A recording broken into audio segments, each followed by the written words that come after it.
As a way to introduce Greg to you, I thought I'd read a few lines from his bio, from his book. In early 2003, Greg Mitchell was one of the few mainstream journalists to seriously question the stated reasons for invading Iraq. In the years since, he has repeatedly challenged the media to probe the conduct of the war and its toll on our troops. Now, after 5 years of war, he traces the conflict from the run-up to the surge and the media's coverage of it in this important collection of commentaries. If a free press is the watchdog of democracy, then Greg Mitchell must be the watchdog of the watchdogs, tracking the performance of the media at editor and publisher, the influential magazine of the newspaper industry. Over the past 5 years, in his widely read column, Pressing Issues, he has repeatedly been ahead of the curve in intensely scrutinizing both the president and the press. His book is a unique history of the entire war and as topical as today's headlines. That said, we look forward to your talk. Thank you.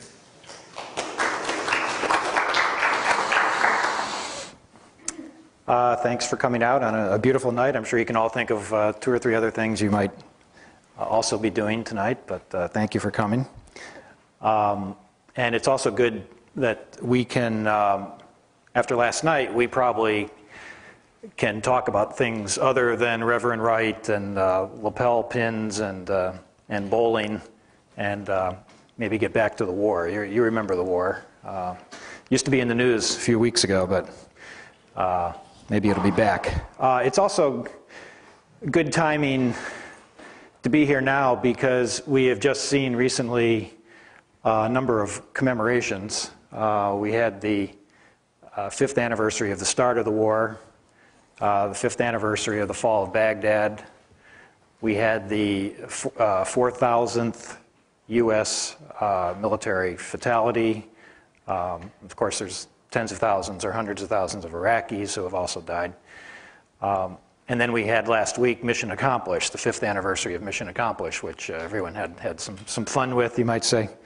But maybe on a little lesser level, we also had the 2nd anniversary of another epic event, which was the 2nd anniversary of Stephen Colbert's classic routine at the White House Correspondents' Dinner 2 years ago in Washington, which I'm proud to say at my other job as editor and publisher, I was the first person to write about it just minutes after it concluded and got it up on our website where it was linked by many other places and got millions of page views for various people.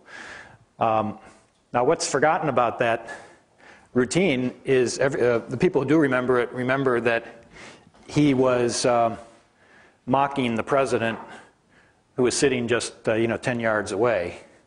But what's forgotten is he also almost equally went after the media.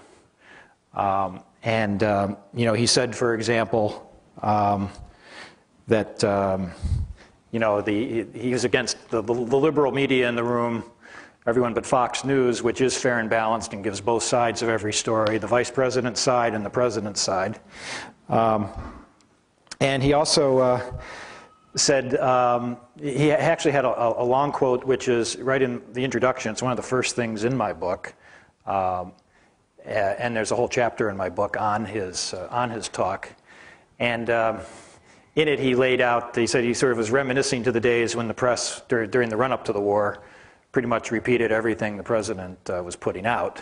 And he advised the reporters to go back to those days and reminisce about those times and maybe go home and, as he said, work on that novel you've always wanted to write. The one about the courageous Washington reporter who stands up to the president, fiction. And it was a little wonder that in the days afterwards, most of the reporters kind of panned his routine. They seemed to think the thing with the Bush and his impersonator was much funnier. And the reason was because he was hitting pretty close to home there. And also very telling was that few of the reporters were really laughing while the thing was going on. So I use that in my book because it is illustrative of the mainstream media's lack of reflection on some of their shortcomings. Now, I mean, there are other sort of lighter moments in the book, but it is a serious book in the main. And it really is the first 5-year history of the war. When you think about it, there's been dozens or hundreds of books, and almost all of them, or really all of them, are really on parts of the war. Maybe on the run-up to the war, maybe on how Rumsfeld screwed up, or how the occupation was screwed up, and so forth. So there's been a lot of books, a lot of soldier stories, but there really has not been a real history of the whole war. And this book really, I didn't really set out to do it. It just kind of happened. It traces the media response to the war, or to the war fever, from the run-up to the war right up to last November, after the first Petraeus report to Congress, as differentiated from the second Petraeus report, which was much like the first one. And both times he gave himself an A. So I'm sure some of you people would like to grade your own papers in your classes, but in any case, the book does go from the run-up to the surge, to really the reaction to the surge last fall. So it really is 5 years of the war, but it's through the prism of the media criticism, what I was reporting as I went along about how the media was handling the war. And I fill in, as we go along, the chronology. It's a month-by-month chronology of what was going on in the war and other things in the media. So it really does give a pretty full picture. Now, what I'll do is I'll talk for a short while here and leave it open for questions. I'm going to hit on a lot of topics, maybe in brief fashion, and probably somewhat chronological now that I've given an overview. So I'll kind of start with a little bit on the run-up. But as I said, most of the book is not really about the run-up. It's really, 90% of it is what's happened since the fall of Baghdad. And then you can ask questions on any of the many subjects we touch on. So let's start with in the run-up. Now, at editor and publisher, which is, going to my bio a little more, I've written 8 other books. My career has been split between being editors of magazines and freelancing and writing books. I've written several other books about politics and history. I've co-authored 2 books by Robert J. Lifton, who now lives in Cambridge, and I just talked to him this afternoon. We did one book on Hiroshima, how the U.S. reacted to Hiroshima after the bombing. And we did another book on capital punishment in America today. And I've written numerous other books. So that's a little bit of my background. But editor and publisher, which I started editing about 6 years ago, is sort of the Bible of the newspaper industry for 125 years. And it's never been really a political magazine, but since I took over, which coincided pretty much with the run-up to the war, we have had a very popular website, have been quite influential in a lot of our media coverage related to the war and so forth. So when the war, in the run-up to the war, we were among the few, what I would call mainstream publications, to repeatedly raise questions about the arguments for war and about how the media was responding to the arguments. And we did that repeatedly for months, in the run-up to the war.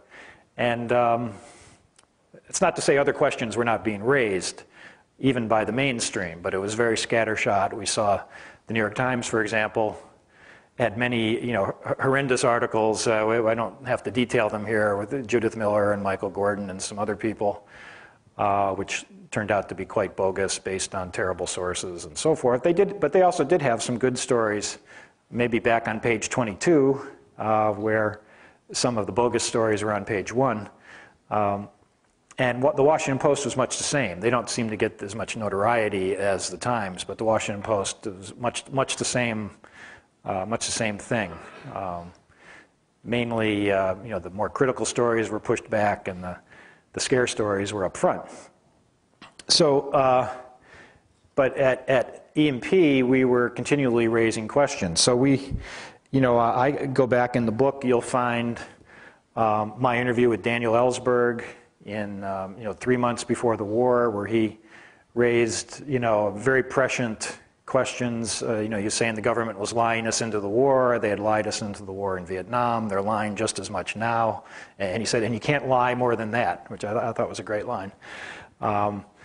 we talked to Chris Hedges, who is a former New York Times war reporter, and he said he wouldn't cover this war because really the war was really, the Pentagon had unveiled the embed program, which was, as you probably know, was reporters and photographers signing up on the dotted line to cover the war with the protection of the military, traveling with the troops, subject to censorship, and he just said he just didn't believe in that. He says it'd be okay in a limited fashion, but you needed reporters like him, crazy people like him who would go out and actually go out and try to get the real story on their own. So we did a number of stories about the embed process, and we quoted, we did 3 separate interviews with Chris Hedges, again warning if you read them in the book, completely prescient on what was going to happen, in the occupation. And he sort of said something like, "Congratulations, when we win, it's going to be like Gaza, and the U.S. is going to become like Israel." And so there's a lot of that. We also noted the reaction to Colin Powell's famous presentation to the United Nations. Again, there's many embarrassing, almost humorous, they're so embarrassing quotes from Washington Post, New York Times, and other people about how Powell had made his case. It was a slam dunk. A famous quote by Richard Cohen of the Washington Post that only a Frenchman would disagree with Powell's proof. Again, it's all there for your entertainment if you want to go back. But of course, it's tragic. You can almost poke fun at it, but it is the tragic results. And one of the most blatant, if the press is still around and the U.S. is still around 200 years from now, this will be in the textbooks. They'll be having quotes from editorials and columnists responding to Colin Powell's slam dunk evidence before the UN. And then, we also raised questions about one of the great myths that you still hear today is that Saddam had kicked the inspectors out. There were no inspectors. We had to go in because the inspectors weren't allowed, and so forth. And of course, in reality, UN inspectors were on the ground there for a couple months, and were finding absolutely nothing.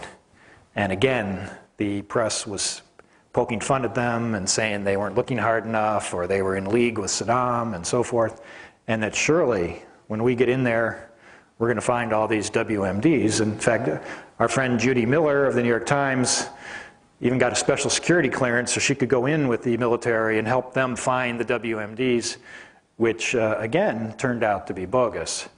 And again, the tragic, almost humorous, but mainly tragic element to that, the missing WMDs, and the myth today that there were no inspectors in Iraq. They only left because the president's 48-hour deadline was approaching, and so they got out. And then finally, there's a recurring theme in the book. Well, it's not a theme, but repeatedly, and I throw this out for you to ponder what you think the reason is or was, is the polls, all sorts of credible polls, major polls showing when we went to war, that the majority, more than 50% of the people, believed that there were Iraqi hijackers on planes that struck us on 9/11. Better than 50% believed that there had been proven that Saddam was was in on 9/11. And then the same polls later showed that the majority of people felt that we actually had found WMDs. After the war. This is bad enough when you consider these were the findings when we went to war. This is what people knew or thought they knew. Now, whether this is because this is the media's fault, whether it's American people's lack of interest, paying attention, whether it's just a signal of the growing partisanship today, where people on the left and the right mainly get their news and opinion from one source, and not a cross-section of views, or whatever. You know, you can ponder that if you wish. But polls, as I show in the book, every few chapters, polls continued for until recently, showing that large numbers, 40%, 38%, 33%, very large number of people, 50 million, 100 million people, if you will, still believe that there were Iraqi hijackers on the 9/11 planes, still believe that Saddam had been linked to 9/11, and still believe we found WMD in Iraq. So I don't know how much the media contributed to that. I would say that they, obviously did not push the truth strongly enough, but how much individual Americans should be blamed for that, I'm not sure, but that's another continuing theme in the book. And then finally, after we did go into the war, as you know, where Baghdad fell, and then we had mission accomplished. Again, at EMP and in the book and in my columns and blogs ever since.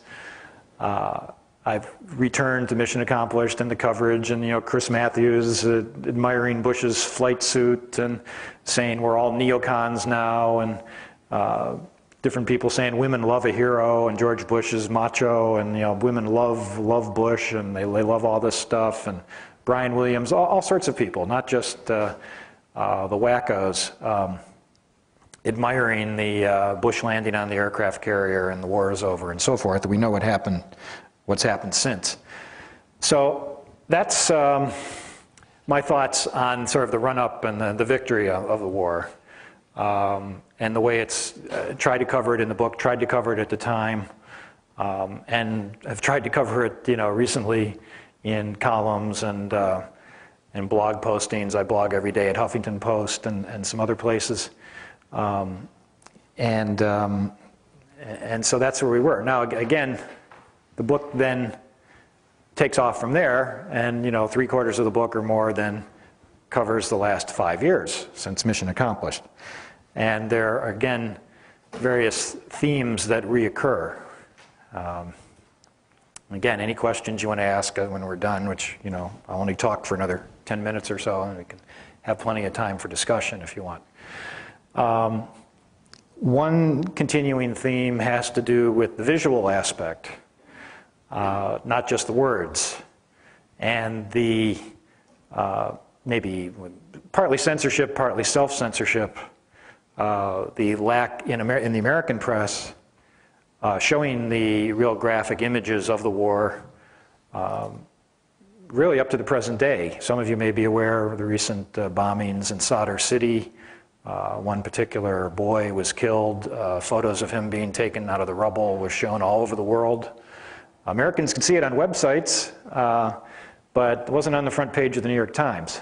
But it became a famous photo and rallying cry around the world. But this has been true from the beginning, including I'm sure you're aware of the controversy over the lack of allowing photos of returning coffins from Iraq. I almost said Vietnam. From Iraq. That controversy, again, up to the present day, we had the case just 2 weeks ago where a family gave the media, I think of the Washington Post, express permission to film her son's funeral, which was at Arlington, I believe. And even there, the military kept the media out, even though the family had expressly given permission. And again, you stop and think about it, how many really graphic photos have you seen showing American dead or American wounded on the battlefield? There's been very little that Americans have really seen. Amazingly, all these years after Vietnam, we actually probably saw more from Vietnam than we've seen of this war in the mainstream media. Now, of course, we all have access to the web.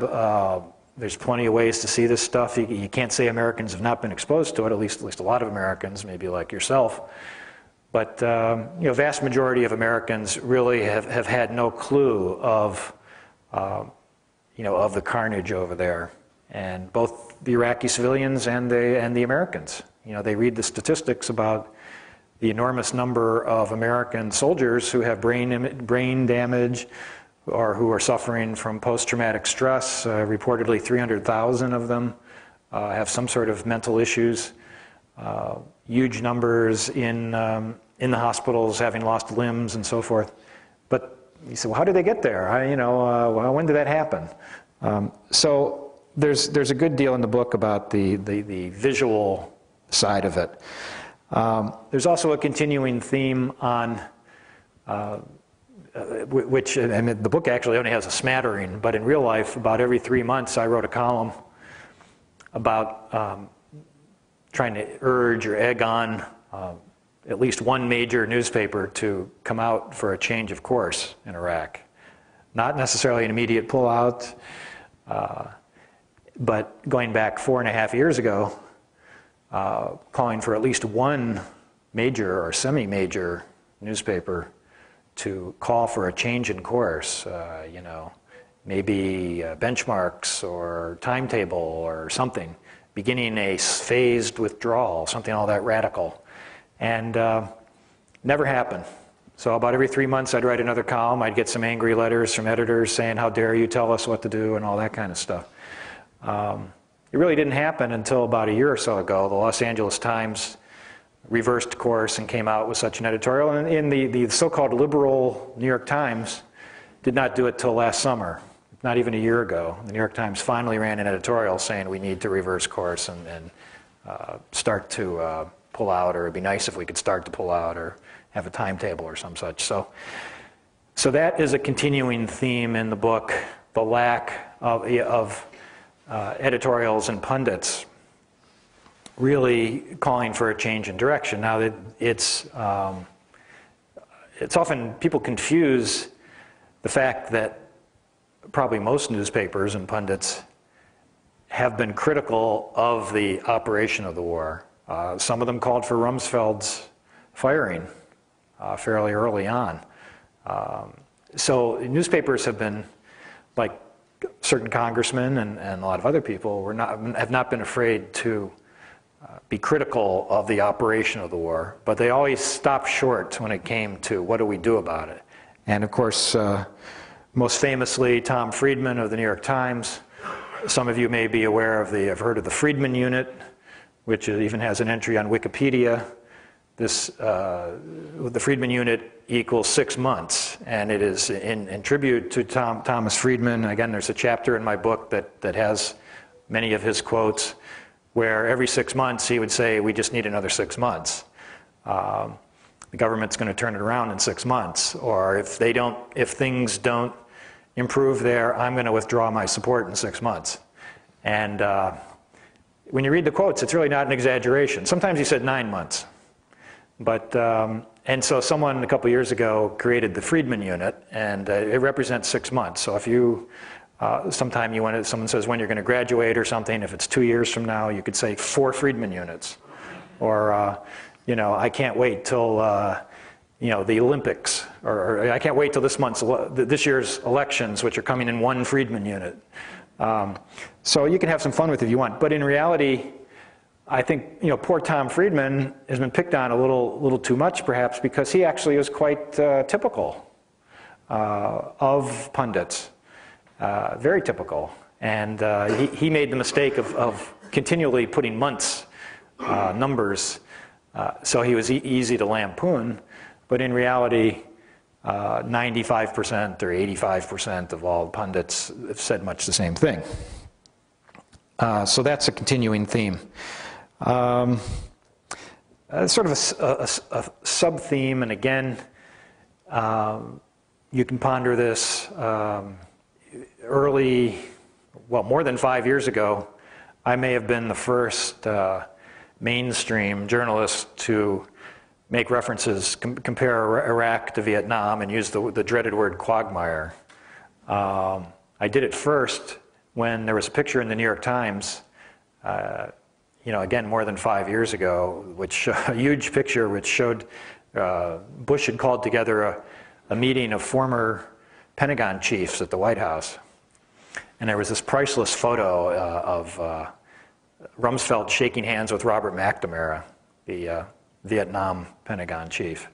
And so my caption was McNamara saying to Rumsfeld, what part of Vietnam don't you understand? And a lot of people, again, made fun of me.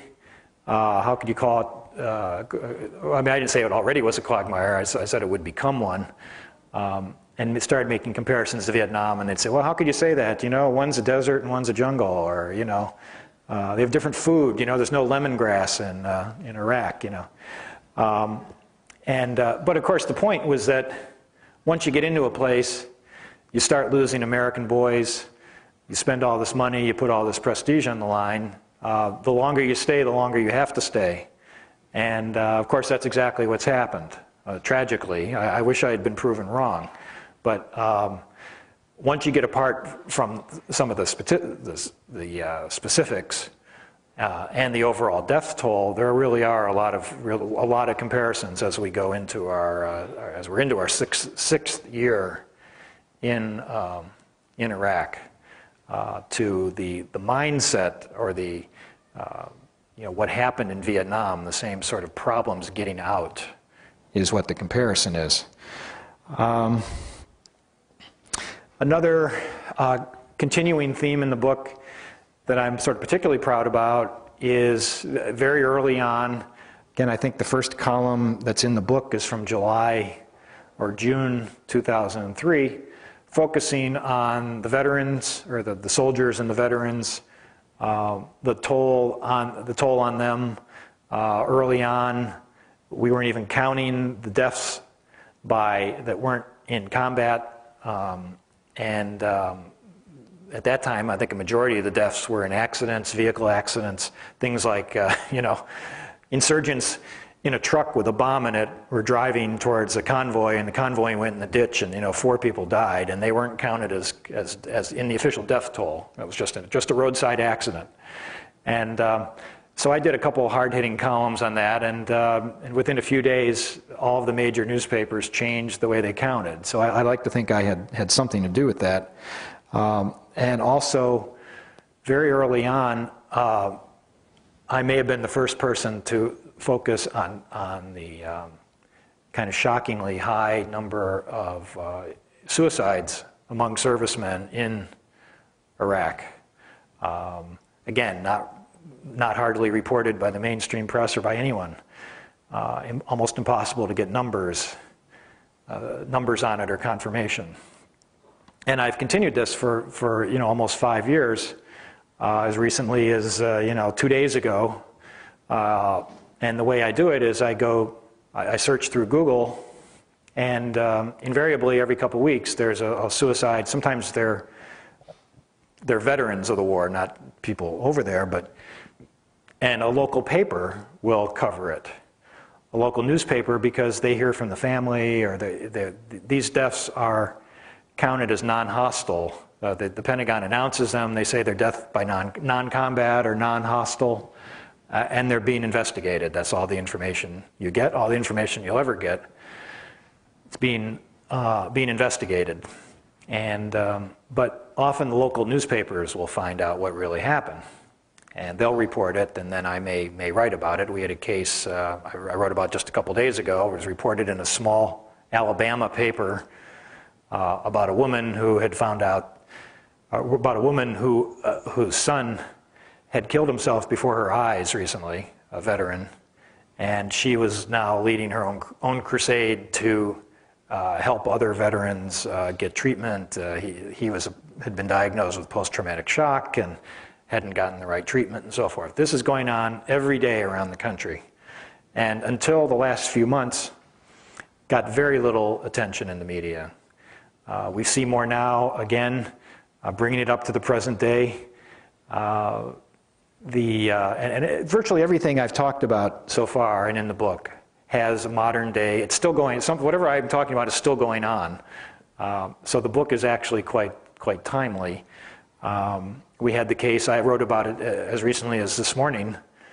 If you haven't heard about this, the head mental health director of the Veterans Administration wrote a now famous email. CBS last fall did the first major probe of veteran suicides from Iraq and Afghanistan.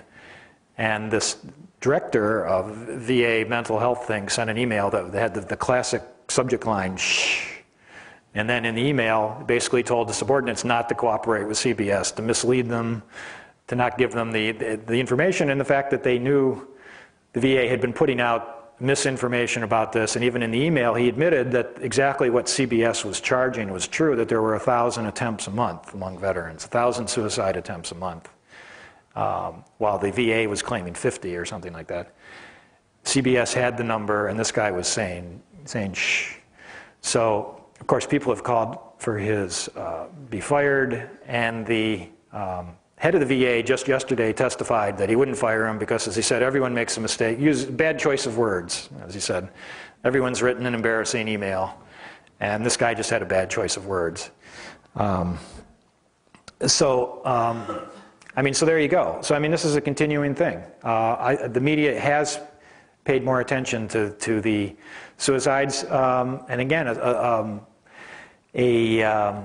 a story that I covered that happened just after the time frame of the book last fall was a soldier was electrocuted in Iraq, and the mother was told that he had gone into the shower with an electric appliance.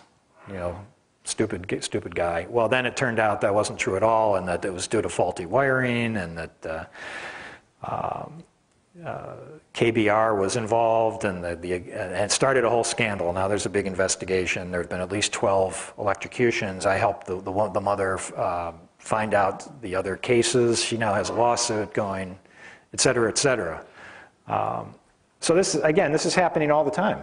This is happening all the time to the actual soldiers who are over there, and the veterans when they come home. So, again, I have a number of chapters about suicides ranging from Colonel Ted Westhusing, the highest ranking member in the military, who shot himself in the head after complaining about abuses and cover-up of contractor, and gee, he seemed to mention General Petraeus in his suicide note. Isn't that interesting?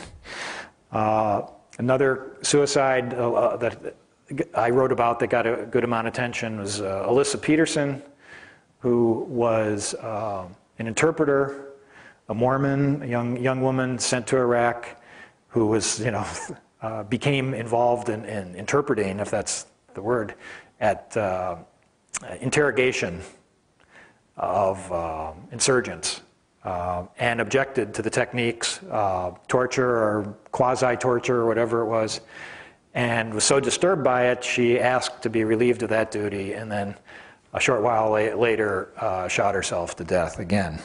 And we have, again, case after case of that. She's become something of a heroine to some people. So again, these are recurring themes in the book because they're recurring themes in the war. And the book tells the story of the whole war by the media's lack of coverage, poor coverage in some areas, lack of coverage in others. Now, I should say before I go any further, the book also, and in my other writings, has a good deal about some of the terrific reporting. Many of the brave reporters, mainstream reporters, who have gone to Iraq, stayed in Iraq for years, risked their lives, and have written some terrific stories. There's been a lot of terrific journalism done there. Some of it, more recently, they've had to rely on Iraqi stringers, and the Iraqi stringers are getting blown up and killed at checkpoints and so on and so forth, because it's too dangerous to get out. But many of the U.S. reporters, and again, some of them have not done such a good job. There's a lot of stories that haven't been told. But I do want to tip my hat, as I do in the book, to much of the coverage that has come out of Iraq by certain people, and there's been some good coverage back in the U.S. as well. So you don't want to have a blanket condemnation of everybody's work, especially when some people really risk their lives. Unfortunately, one of the stories, because of the difficulties and the violence there, that has gotten too little attention, and again, I have a couple chapters in it in the book, has to do with Iraqi civilian casualties. the huge number. People disagree on the number, but a shockingly high number. And the payment, the condolence payments, as it's known, where the U.S. recognizes when maybe someone has died due to their own trigger-happy nature or just by accident, you know, they didn't mean it, but an Iraqi, often a child, has been killed or badly injured, and they make payments of $500 or $2,000 or whatever. So there's, and I quote at length from reports of these incidents that I believe the ACLU got out, were able to get released some specific reports. So you'll read some of these reports and you'll get a much better sense of what goes on there. Just humdrum day to day, someone walking down the street, you know, carrying a rug, and they think he's got a gun, and you know, and they shoot him. He turns out he's a rug merchant taking a rug home. You know, oh, give the family $1,500. You know, or cases like that, and then the conclusion is, you know, the conclusion in the file is no payment necessary or payment denied or whatever.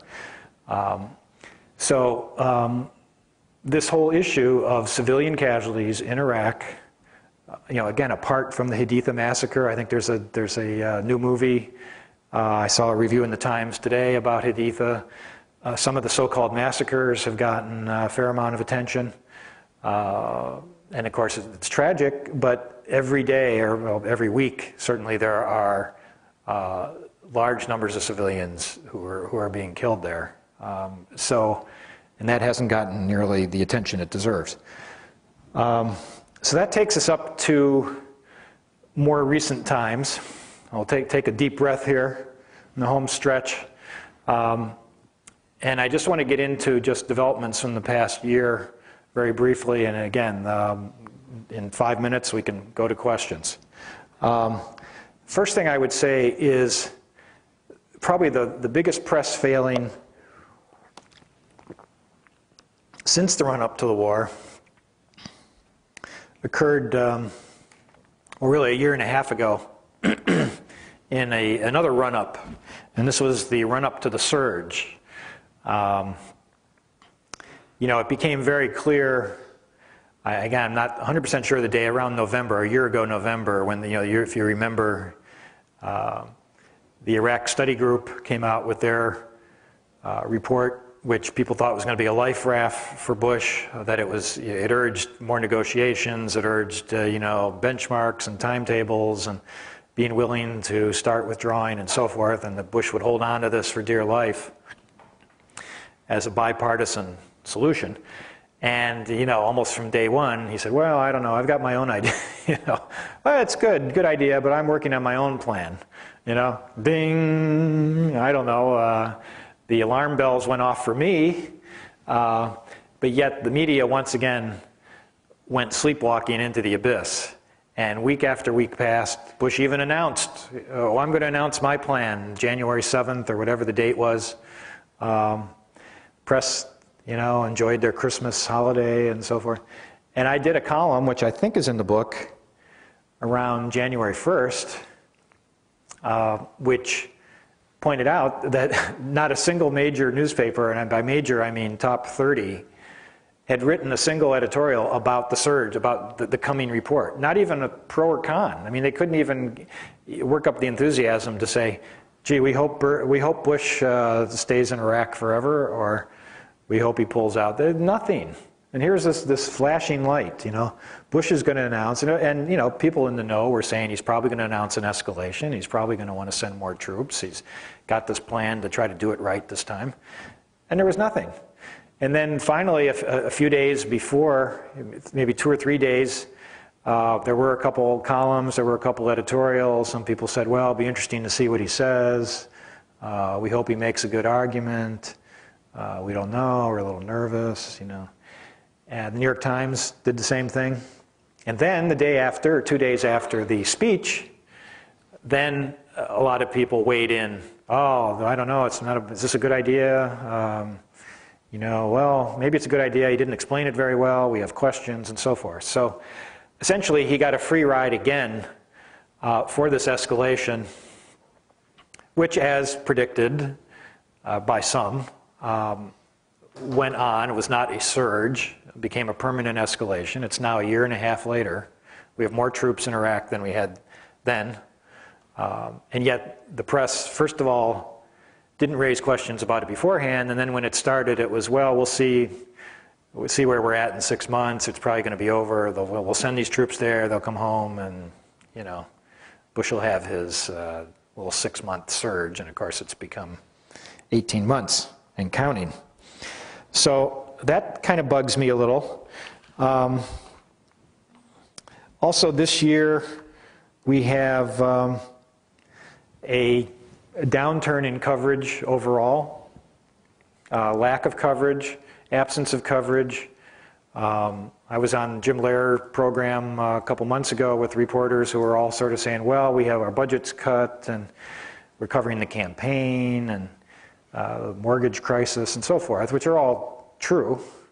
But at the same time, they weren't even picking up they could have picked up AP stories and put them on the front page. That didn't cost anything.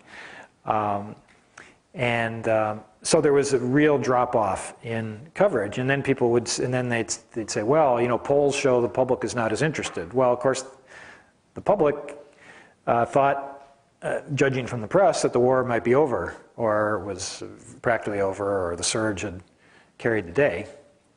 So imagine their surprise a couple months ago when suddenly we had violence picking up again, and we set a recent record last month for U.S. deaths. In Iraq, violence has peaked. Basra was aflame, et cetera, et cetera, et cetera. Judging from the media, we had things well in hand there. And then, of course, the media says the public isn't that interested, and then the public says, well, the media doesn't seem that interested. So, vicious circle there. And that's continuing today. It's still, we haven't seen a big upsurge in coverage. We did around mission accomplished and so forth. But again, a major point that I'd make, current to today, at the 5th anniversary, you may recall, you may be aware that when you think back to all that orgy of coverage at the 5th anniversary this year, 6 weeks ago, all sorts of things were reassessed, fingers were pointed, failures identified, and what was missing? Gee, I don't know. I didn't see very much of reassessment of press coverage, did you? I mean, you think about it. Do you remember hardly anyone talking about the media? Or how are we doing? Or let's revisit the run-up. What did we do wrong then? And what have we done wrong since? And it's almost as if we don't even have a media. It's like a state media that you can't criticize yourself. So I think that revealed the lack of the unwillingness to take responsibility for their sins of omission and commission on display right there. And I was shocked. I mean, it's not easy to shock me these days, anything related to the war, but it was kind of shocking to me that there was so little media self-assessment of their how they did. Again, quickly, another recent development or continuing development is that the people who were so wrong about the war continue to get rewarded, and the people who are right don't seem to get much out of it. Most recent case, Bill Kristol, who's been wrong about virtually everything, lands a spot on the New York Times op-ed page. So, if he was much more wrong, maybe he'd get to be God or something. I don't know. It's just the more wrong you are, the more you get rewarded. So I have a whole list in the book going through all the people who were so wrong and so wrong for so long, and yet are still taken seriously, are still treated as respected pundits. And you do get a little more criticism on TV now and in the press. There are a few more sort of anti-war voices, but it's still, 90% the other direction.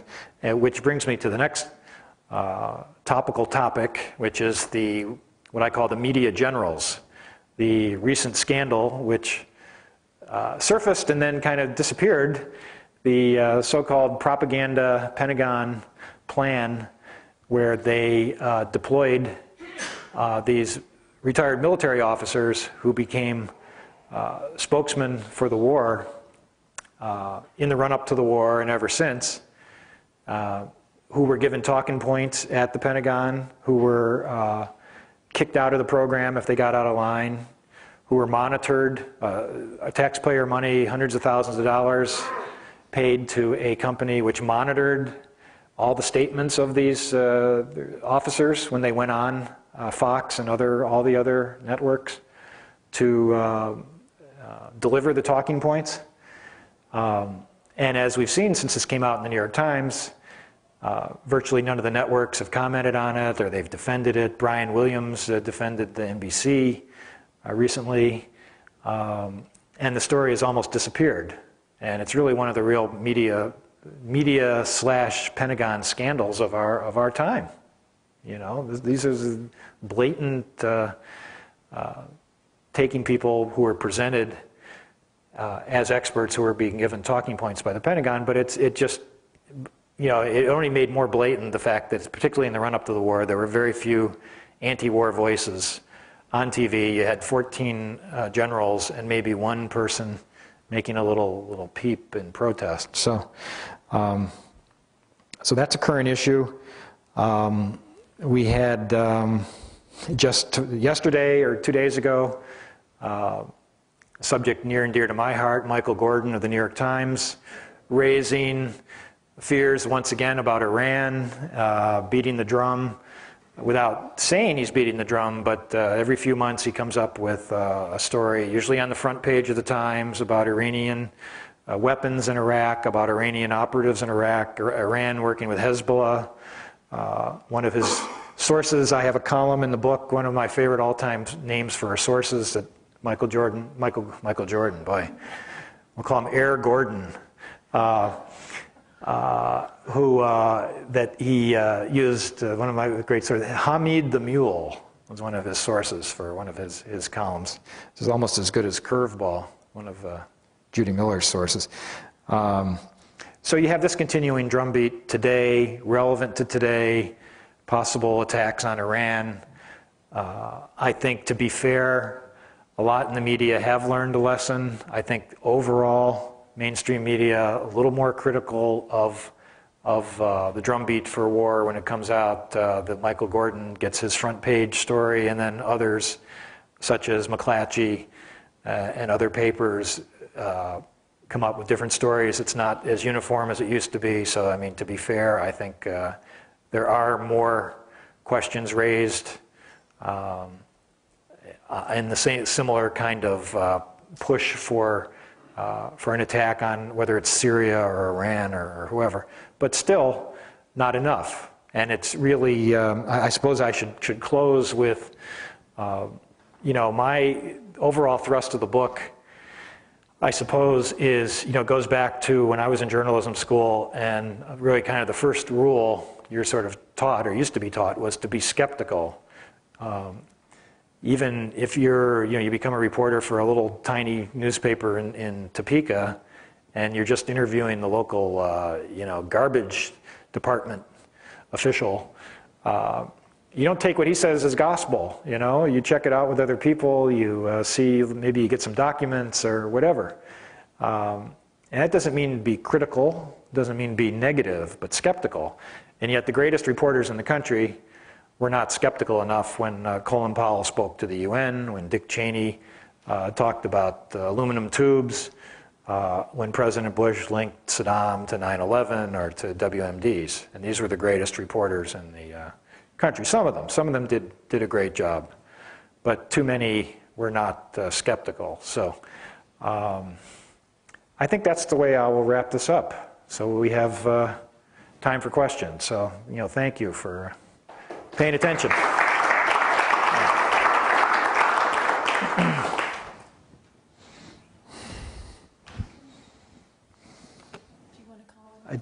It's fine.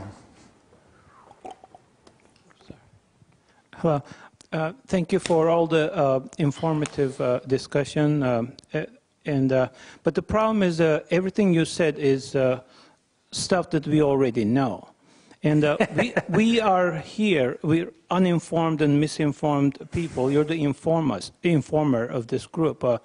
Can you tell us the reason, the motivation why we invaded Iraq? I'm sure you have a couple of chapters over there, but you didn't mention about it. Maybe we can even take a poll, it's a small group, as to why we think we invaded Iraq, United States of America, across the oceans, invade another country. Why? And let's discuss, since we have a couple of minutes, as to what the reasons can be, which we never hear from the media. Right.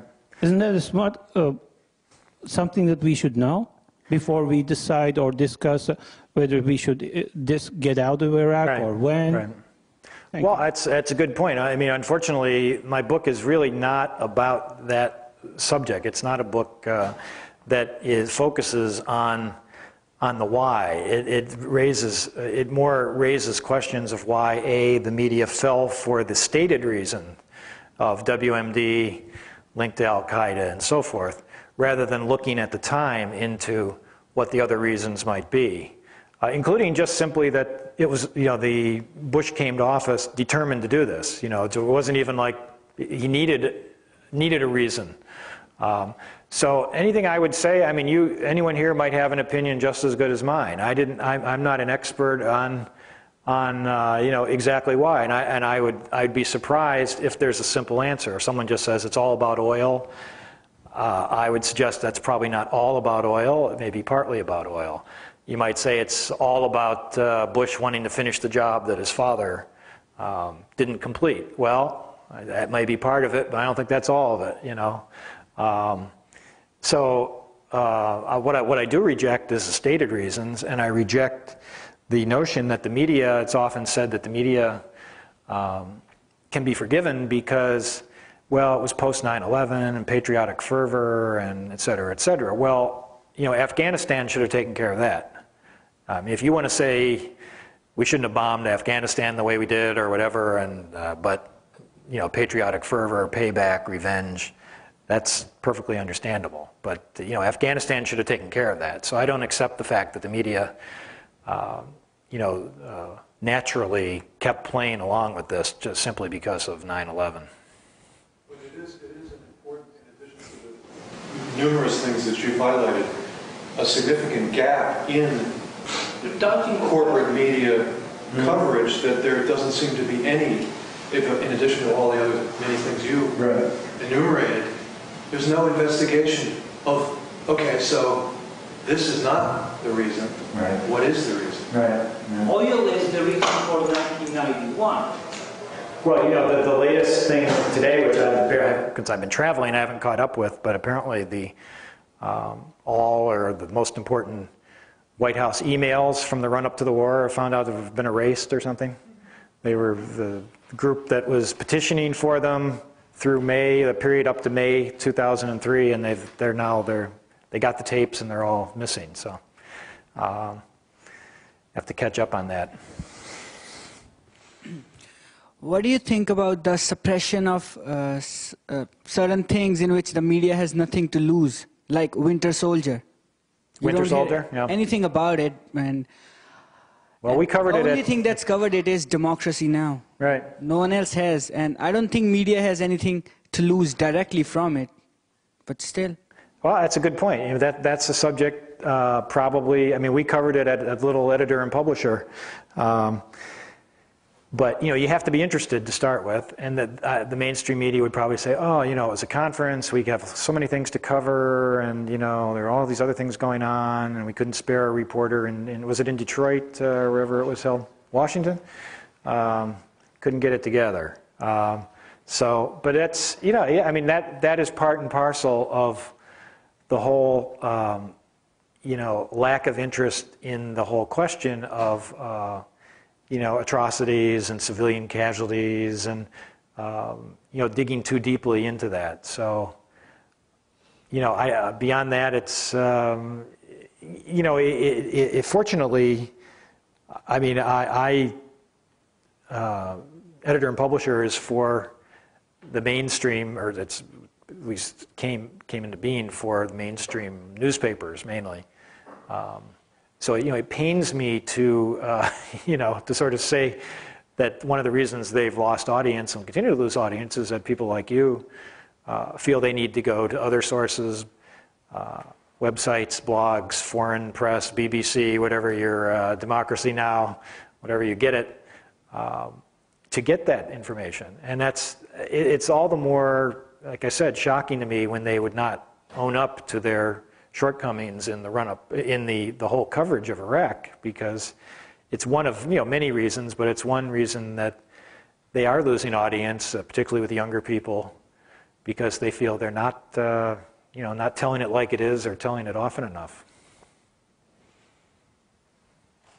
You gave us a very disturbing list of failures of the press in Iraq. Right. I'm hoping that you can tell us also something about why that happened. What are the mechanisms that decide what goes on the front page, what goes in the editorial? Right. It can't be that it's a collective blindness of the press. So, why? Well, yeah, okay. Well, I mean, first of all, there's little evidence. Now, I don't know about Rupert Murdoch in some cases, and certainly we know at Fox News they do get talking points from Roger Ailes and other people. But in the main, it's not like a corporate, some big corporate person or Disney or GE or whoever, orders coverage of a certain type. Even writes a memo saying you've been too tough on this or something like that.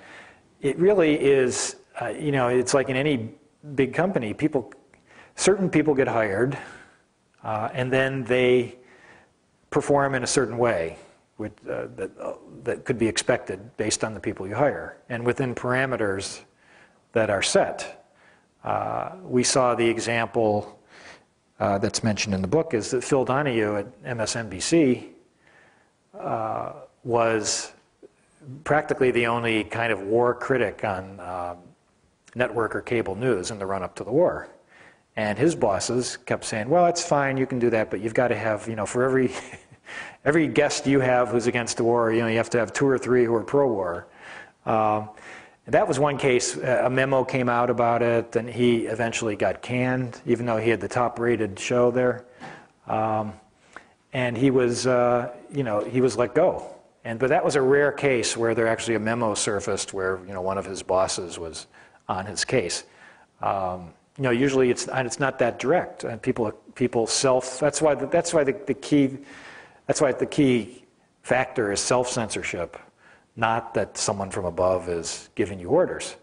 So I think that's one factor. The other is just the echo chamber. Whatever you want to call it, beltway thinking, particularly among pundits. People, your friends, your associates, it'd be embarrassing to imagine one of those pundits who said they thought Colin Powell was full of it, Emperor has no clothes, And they have to face their friends and others in the pundit class in Washington saying, what, have you lost your mind? Of course, everyone knows that Colin Powell wouldn't do that. So there's that kind of echo chamber that that has an effect. So it's partly human nature. It's partly people have they have a limited view of the political spectrum.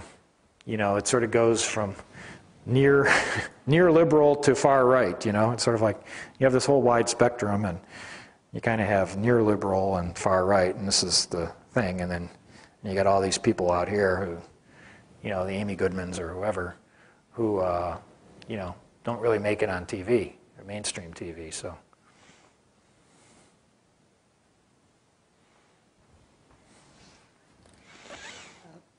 Thank you. You answered part of my question. I have quite a few friends who are Neiman Fellows. I spent a lot of time at the Shorenstein Center over at Kennedy School. I went to a wonderful panel discussion recently on awarding investigative journalists like Dana Priest, who Yeah. wrote about the other Walter Reed, Right. and Joshua Key, who wrote about veterans being misidentified as having personality disorders so that they would not be eligible for health benefits, and also they would have to pay back their signing bonuses, and all of these scandals. And it restored my faith. I have a great deal of contempt for a lot, as an American citizen, for the media, and I was lumping them all together. But now I know there are shining lights, although very few. Right. But my question to you, with the exception of Colbert at the 2006 White, when I look at the movie, like I wasn't born during Edward R. Murrow's time, but I watched the movie Good Night and Good Luck, and I see people comfortably sitting and having their foie gras and champagne with the very people they're supposed to report on. And how could you possibly be a critical if you don't have some, what do you call it? Distance. Thank you. You know, emotional distance. Your kids aren't going to sit well friends along with them. You understand? So how can you possibly be a critical? As you said, you lose too much. Right. You're not the working class person now. You're of the privileged class, and you don't want to lose that. And as you said, you don't want to lose face if you have the audacity to speak your truth. And having seen, again, hearing General Shinseki, what had happened to him when he spoke up, looking at journalists who have been vilified and pushed away for having the moral authority to say this is wrong. Right. The cost was so high compared to giving up your condo and your home on the beach. Right. You know, my question is, how can I, as American citizens, possibly have any faith? Well, in a way, you're voting by getting your news from other sources, and that's the problem. Yeah, well, that's the problem. That's a problem for the mainstream media. The reason why I bring this is because I met the director of BBC News, Helen Broden, over Harvard Business School, and I told her, I said, Madam, I want to thank you for your investigative journalism. I said, if I was an American citizen, exclusive of the internet, if I had to count on just the news, I would literally lose my mind. Right. Because we're not seeing the coffins. We're not seeing so many things that Al Jazeera, Al Arabiya, the BBC are showing, things that we need to know, things that are being said about us that we need to, it's not optional. And we're closing more and more foreign offices, and we're not knowing. So, well, that's all true. The newspapers have consolidated. They're closing, as you mentioned, foreign bureaus. They're combining bureaus. There's far fewer people covering the world in general, whether it's Iraq or otherwise. It could just be something in Africa or whenever. So that's an overall problem. You also raised, I think you raised the question that people also, they don't want to lose their career or be looked down upon by the people they're covering. Earlier I had been talking about losing favor with their colleagues. So it's sort of two separate issues. One is losing face among their colleagues. The other is losing face with some of the people they cover, where they don't get the scoops or they don't get the leaks. Maybe it might be a good thing if they didn't get as many leaks. Because they're in the leak business, and so they curry favor with people, and then those people give them leaks, which may be false. I'm glad that Dana Priest curries her leaks, but leaks come from good and bad sources. So, but one thing I didn't mention was the real depravity in the system. And a night that was simultaneously one of the black marks in the history of the presidency and one of the black marks in the history of the press was not at the Stephen Colbert White House Correspondents' Dinner, but 2 years before that at the radio, I think it's called Radio and TV Correspondents' Dinner, when President Bush, and this was already, the war had gone bad and there were dozens of U.S. soldiers dying every week, did a slideshow, in his little, comedy routine, and he stood in front of, the podium, and they were flashing slideshow up on the sort of reminiscent of his White House Christmas things with Barney and the dog and everything, and he as he showed pictures of him looking under a desk, looking out the window, you know, looking in the bathroom, and his running text was, oh, no WMDs there. You know, where did those WMDs go, you know?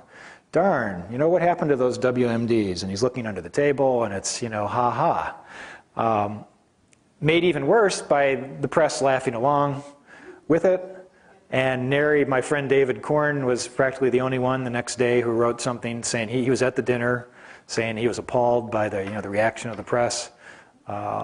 Nobody saying, oh, or, you know, hissing maybe, or even just the next day writing a column saying, well, President Bush really went too far, and, you know.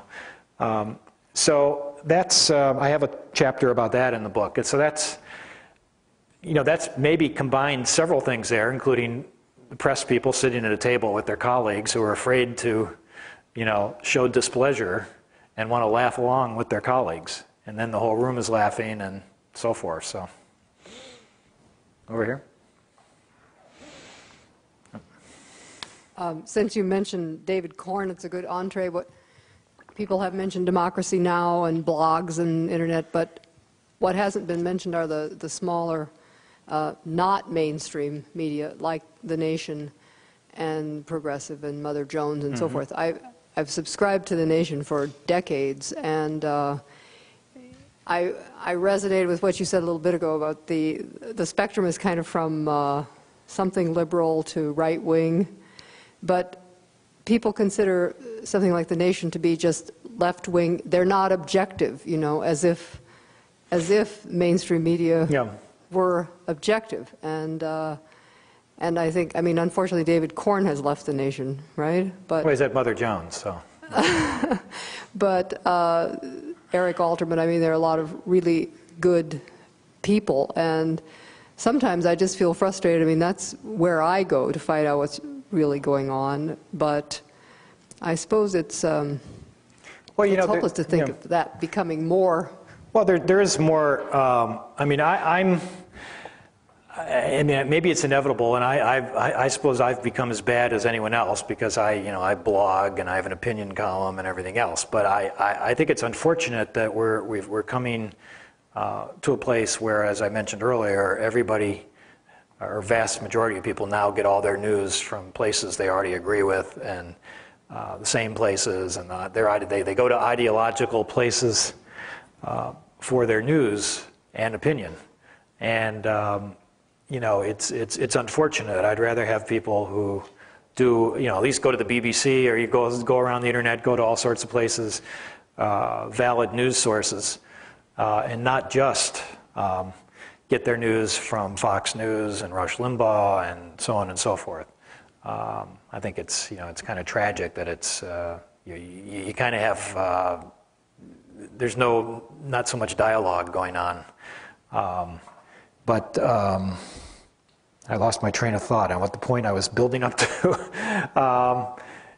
You were, well, I got here, this is what I was going to say, was on the other hand, if you can see a little more vision of where more balance might be, if you look at often on WSNBC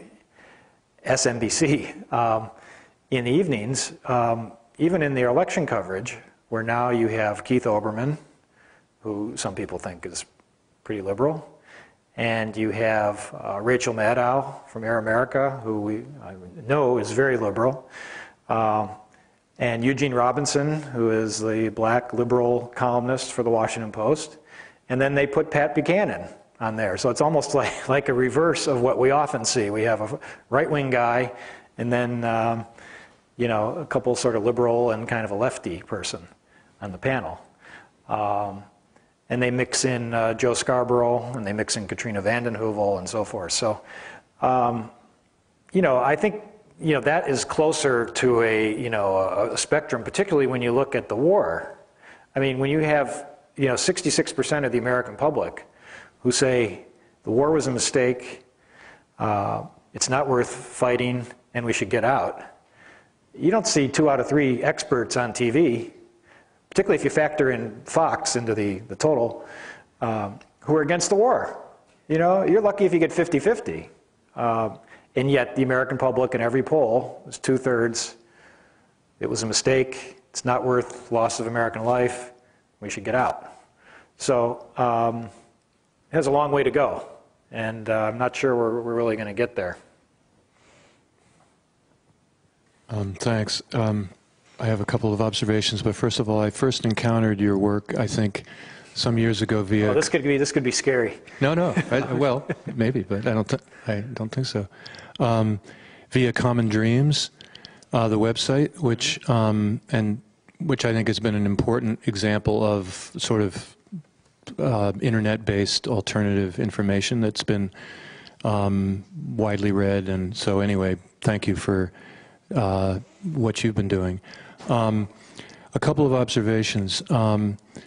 I sort of found myself wondering if a better title for the book might not have been Mission Accomplished, because I see the corporate media, and I call it corporate media, not mainstream media, as a transmission belt in many ways. Though they like to pretend they're sort of outside, actually they're part of the problem, and they're conveying the lies. They're the transmission belt for the lies and for the propaganda.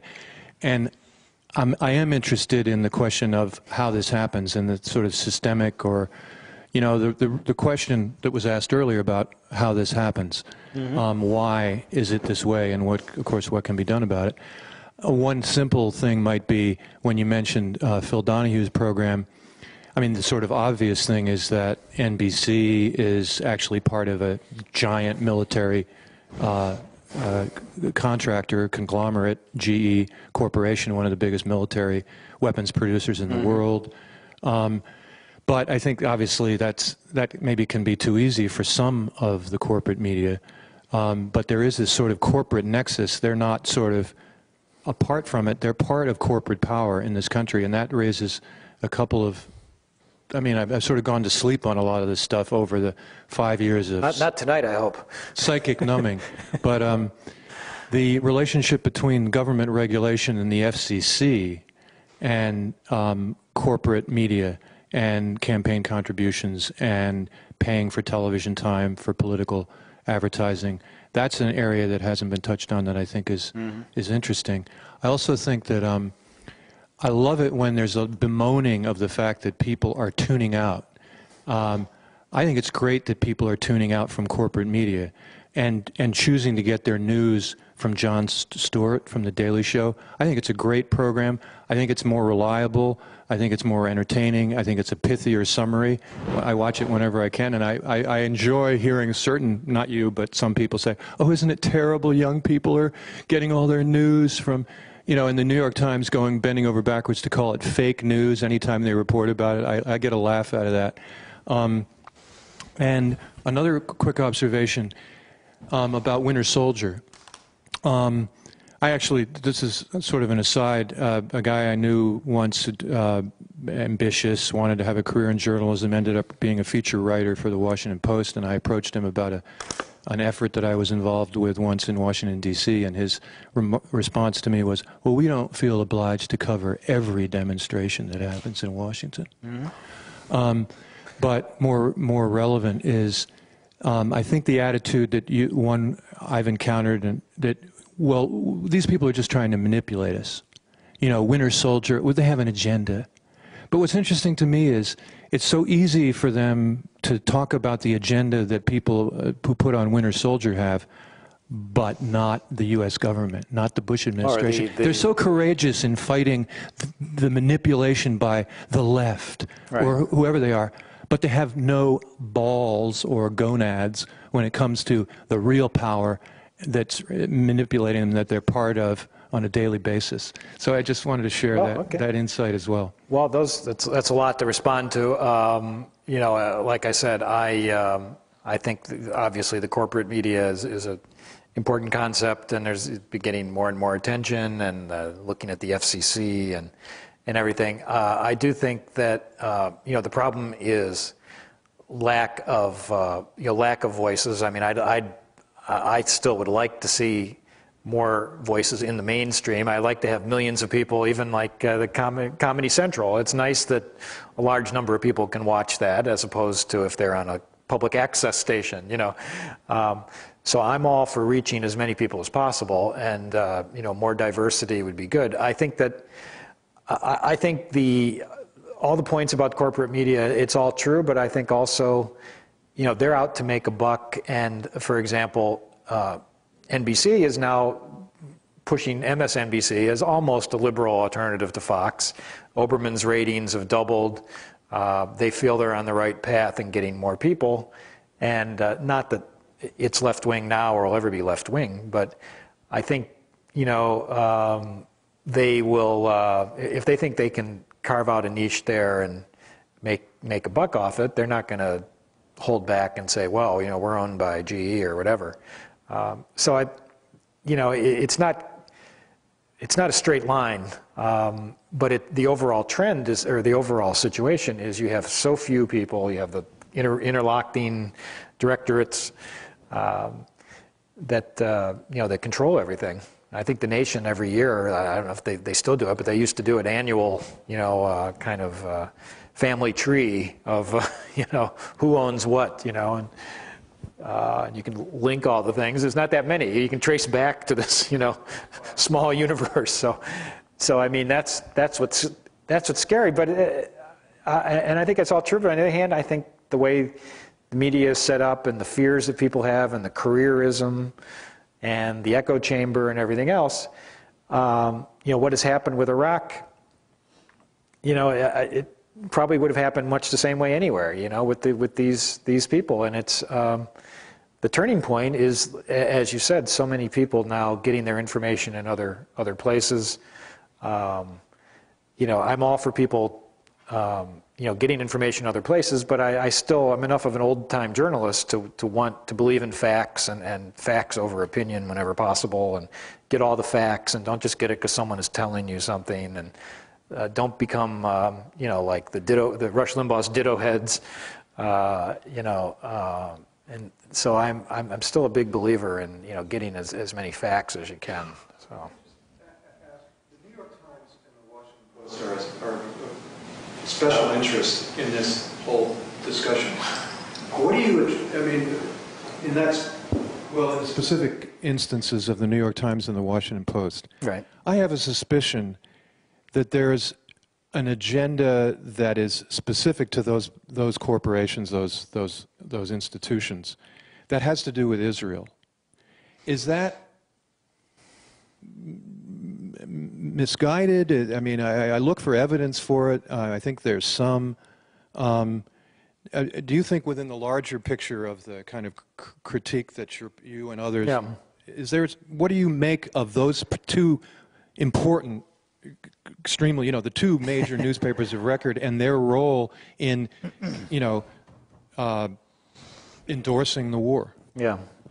Well, I don't want to go too far out on a limb on those two papers specifically, but certainly the the influence of the Israeli lobby and the neocons and so forth is tremendous influence that has gotten so little attention in the media, and of course it goes back to America's special relationship with Israel and so forth, but you were asking earlier about the reasons for the war, the causes for the war, and so forth, and you get very little attention paid to this, except when you go back and look at the writings of the Richard Pearls and all these other people. You go back to the people who were in favor of the war, pushing the war, promoting the war, their own words, 6 years ago and 7 years ago, and so many of them were blatantly saying that it's partly or largely because of Israel, making Israel safer and so forth. So you can make of that what you will, but there's no question that that's gotten less coverage than it deserves. And then people can make, they can say, well, it's not that big a factor or it's a tremendous factor, but it certainly hasn't gotten the attention it deserves. Over here. Let's see the final statement or question.